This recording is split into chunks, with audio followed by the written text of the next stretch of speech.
हरे कृष्णा।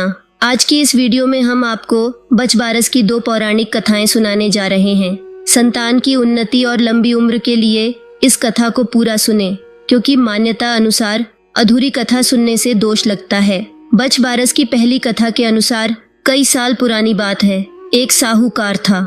साहूकार के 7 बेटे और कई पोते थे। एक बार गांव में भीषण अकाल पड़ा। साहूकार ने गांव में एक तालाब खुदवाया, लेकिन उसमें पानी नहीं आया। वह चिंता में रहने लगा। साहूकार ने पंडितों से उपाय पूछा। पंडितों ने बताया कि तुम्हारे बड़े बेटे या बड़े पोते में से एक की बलि दे दो तो पानी आ सकता है। साहूकार ने सोचा, किसी भी प्रकार से गांव का भला होना चाहिए। साहूकार ने बहाने से बहू को एक पोते हंसराज के साथ पीहर भेज दिया और एक पोते को अपने पास रख लिया, जिसका नाम बछराज था। उसने दुखी मन से बछराज की बलि दे दी। इतने में गरजते बरसते बादल आए और तालाब पानी से पूरा भर गया। साहूकार ने तालाब पर बड़े यज्ञ का आयोजन किया, लेकिन झिझक के कारण बहू को बुलावा नहीं भेज पाए।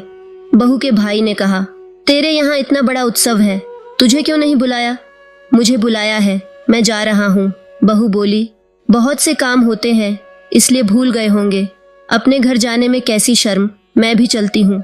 बहू घर पहुंची तो सास ससुर डरने लगे कि बहू को क्या जवाब देंगे। फिर भी सास बोली, बहू चलो, बच बारस की पूजा करने तालाब पर चलें। दोनों ने जाकर पूजा की।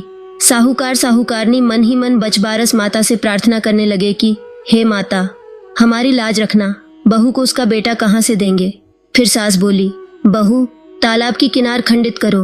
बहू बोली, मेरे तो हंसराज और बछराज दोनों पुत्र हैं, मैं किनार खंडित क्यों करूं?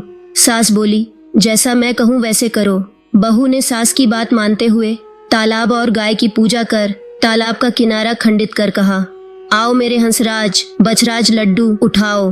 भगवान की कृपा हुई और तालाब की मिट्टी में लिपटा बछराज और हंसराज दोनों दौड़े आए।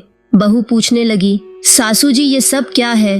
तब सास ने बहू को सारी बात बताई और कहा, भगवान ने मेरा सत रखा है, इसलिए बच बारस की पूजा में महिलाएं गाय के गोबर से तालाब बनाकर पूजा कर किनारा खंडित कर उस पर लड्डू रखकर अपने बेटे से उठवाती हैं। हे बचबारस माता, जैसे साहूकार साहूकारनी की लाज रखी वैसे सबकी रखना। अब सुने बचबारस की दूसरी कहानी। बचबारस की इस कथा को सुनने का भी बड़ा महत्व है। किसी नगर में एक सास बहू रहती थी। सास को गाय चराने के लिए वन में जाना था, इसलिए उसने बहू से कहा, आज बचबारस है, मैं वन जा रही हूँ, तो तुम गेहूं लाकर पका लेना और धान लाकर उछेड़ लेना। बहू काम में व्यस्त थी, उसने ध्यान से सुना नहीं। उसे लगा सास ने कहा, गेहूंला धानुला को पका लेना। गेहूंला और धानुला गाय के 2 बछड़ों के नाम थे।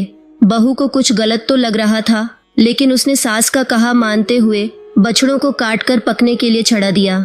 सास ने लौटने पर कहा, आज बच बारस है, बछड़ों को छोड़ो, पहले गाय की पूजा कर लें।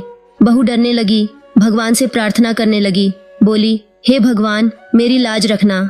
विनती सुन बच बारस माता को उसके भोलेपन पर दया आ गई और हांडी में से जीवित बछड़ा बाहर निकल आया। सास के पूछने पर बहू ने सारी घटना सुना दी और कहा, भगवान ने मेरा सत रखा, बछड़े को फिर से जीवित कर दिया। इसीलिए बच बारस के दिन गेहूं नहीं खाए जाते और कटी हुई चीजें नहीं खाते हैं और गाय बछड़े दोनों की पूजा करते हैं। खोटी की खरी, अधूरी की पूरी। हे बच बारस माता, जैसे बहू की लाज रखी वैसे सबकी रखना। बोले, गौ माता की जय, बच बारस माता की जय। गौ माता के भक्त कमेंट में गौ माता की जय जरूर लिखें।